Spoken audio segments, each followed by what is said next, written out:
Bismillahirrahmanirrahim. Salam değerli Müslümanlar. Bir daha sizi Ramazan ayına həsr olunmuş Quran ayı söhbətlərində xoş gördük.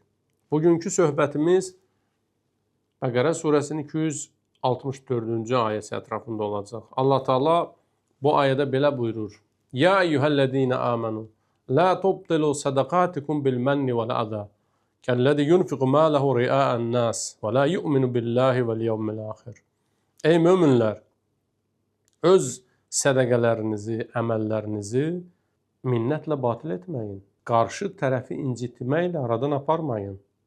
Kəlləzi yunfiqu malahu ria'an nas və la yu'minu billahi vel yevmil ahir.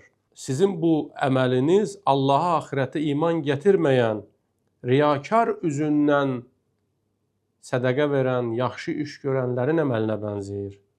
فَمَثَلُهُ كَمَثَلِ صَفَّانٍ عَلَيْهِ تُرَابٌ فَأَصَابَهُ وَابِلٌ تَرَكَهُ صَلْدًا. Bu, saf qaya üstündə, saf daş üstündə olan torpağa bənzəyir.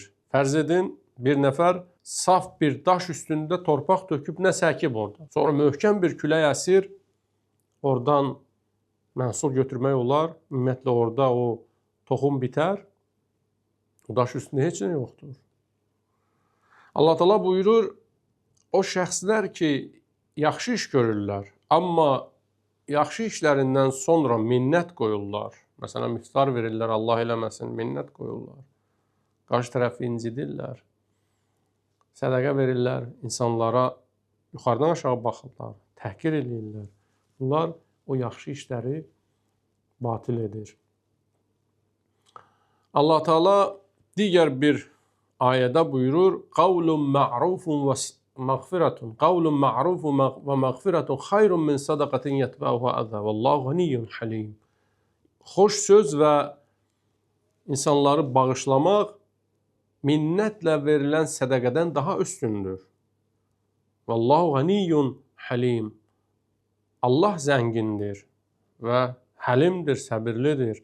Niyə Allah Taala bu iki sifətini xüsusilə qeyd edir? Deyir, əsl varlı mənəm, həqiqi zəngin mənəm. Siz kimsiniz ki? Mən vermişəm sizə. Və atuhum min malillahi allazi atakum. Allahın sizə verdiyindən verin. Bu, Allahın nemətidir. Allah sənə verib. Sən vasitəsən. Niyə minnət qoyursan? Niyə qarşı tərəfi incidirsən? Deyə bilərsən ki, o məni təhrik etdi, o qədrini bilmədi, naşükürlük etdi, nankörlük etdi və s. Allah buyurur, Vallahu ganiyyun halim. Allah helm sahibidir, səbr sahibidir. Siz də səbirli olmalısınız. Ola bilsin, qarşı tərəf nankörlük eləyə, qədir-qiymət bilməyə, amma sizin vəzifəniz səbirli və həlim olmaqdır.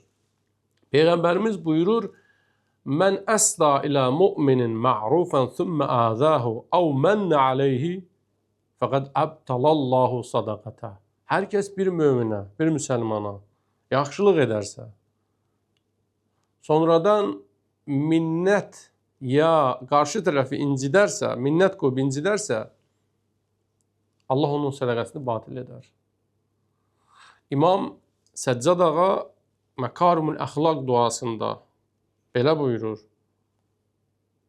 Və əcr linnəsə alə yədiyəl xeyr və la təmhəqhu bil mən.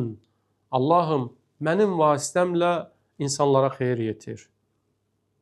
Mənə kömək et, bu əməllərimi minnətlə batil etməyim. Bu ayələrdə, Peyğəmbərimizin bu hədislərində Allah Taala Peyğəmbərimiz mühüm bir nöqtəyə işarə edir. Bəzən insanlar üçün, müəyyən insanlar üçün yaxşının, pisin fərqi yoxdur. Yaxşılıq eləməyə. Çox insanlar var, onlar pislik də eləyirlər, onlar üçün adidir. Amma insanlar var, Allaha iman gətirib, Allahın yaxşı bəndələridirlər, yaxşılıq eləyirlər. Allah buyurur, siz öz yaxşılıqlarınızı da batil edə bilərsiniz. Minnət qoymaqla, qarşı tərəfi incitməklə. İshaq ibn Əmmar adlı bir şəxs var idi İmam Sadiq dövründə. İmamın sahabələrindəndir, yaxınlarındandır. Zəngin bir insan idi. İnsanlara əl tuturdu. İmam bir dəfə ondan soruşdu, sən eşitmişəm, kömək edirsən, insanlara əl tutursan, mənə danış, necə kömək edirsən? İnsanların hörmətini qoruyursan ya yox?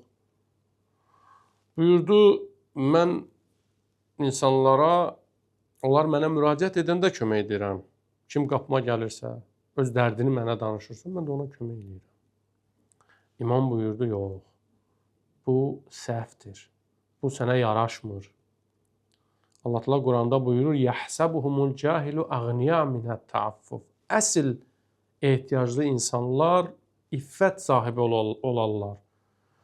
Əsl kasıbların iffəti olar.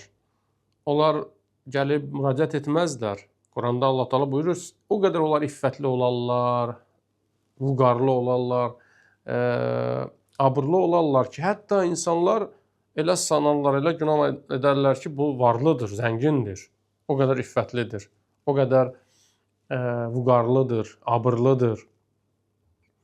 İmam buyurdu, sən belə etmə, sən çalış, onlar sənə müraciət etmədən, öz abırlarını tökmədən, xəcalət çəkmədən sən onlara kömək edəsən.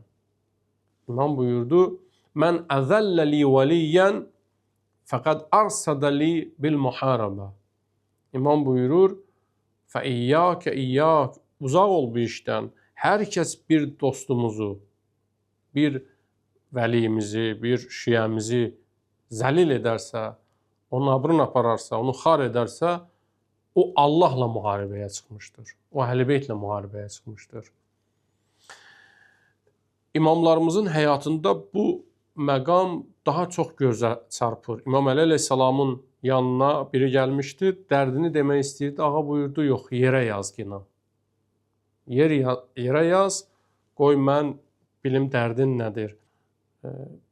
Bir şəxs İmam Rıza ağa dövründə həccə getmək istəyirdi, yolda öz pulunu itirmişdi. İmkanlı insan idi, amma əlində olanları itirmişdi. Gəldi, ağaya müraciət elədi, ağa da cəmiyyət içində idi, ağanın evinə gəldi. Ağa bilmirdi nə üçün gəlib. Dedi, mənim imkanım yoxdur, səfərə çıxmışam, hər şeyimi itirmişəm, mənə kömək edin. Mən öz vilayətimə qayıdandan sonra sizin borcunuzu qaytarıram. İmam buyurdu, oturun, onu qəbul etdi, qabağına çörək qoydular, su qoydular. Cəmaət gedəndən sonra imam getdi digər bir otağa, dinar, dirhəm götürdü, qapının arxasında durub ona baxmadan ona verdi və onu yola saldı. Sahabələrdən biridir, mən İmam Rızaya sual verdim. Ağa, niyə sən onun üzünə baxmadan bu dinarı, dirhəmi ona verdin? İmam buyurdu, məxafətə ən ərə züllə sual fi vəchi. İstəmədim onun üzündə o xəcaləti görüm. O xəcalət çəkirdi. İstəmədim o pulu mən ona verəndə o xəcalət hissini yaşasın, o xəcalət təri onun alnından tökülsün. Bu, Quran və Əhl-i Beytin yoludur. Allah bizi inşallah Quran və Əhl-i Beyt yolunda sabit qədəm olan möminlərdən, müsəlmanlardan eyləsin inşallah.